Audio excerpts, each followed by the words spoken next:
Hello everyone. In this video, I'm going to give you an introduction to the IPWEA Fleet Calculation tool. We use this tool to take a single whole-of-life calculation, or we can undertake multiple calculations and group them together to do comparisons.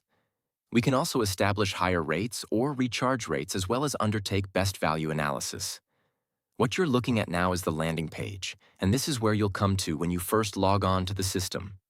We navigate our way around this tool by the use of these great buttons. The first button, New Whole-of-Life Calculation, takes us to a sheet where we enter data to undertake the calculation process. Reference Assets refers to effectively a template where you can enter data that might be common across a number of calculations that you want to undertake, and therefore avoid having to re-enter that data multiple times. Asset Types takes us to a list of assets that have been pre-programmed into the system. Contacts refers primarily to suppliers, and you can enter supplier details in here along with a range of contact details and other information. By clicking on the Whole of Life Calculations button, you can see calculations that have been prepared by you previously.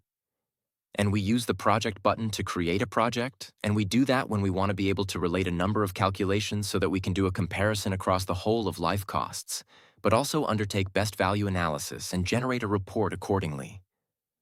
From this page, we can also go to Application Instructions, and on this page, you'll see that we can access a number of clip videos that describe specific functions you may need to undertake, and there's also access to a detailed user manual right throughout the system.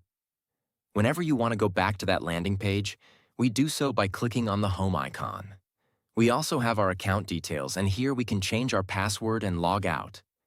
In the next video, I'll take you through some of the detailed processes to create your calculations.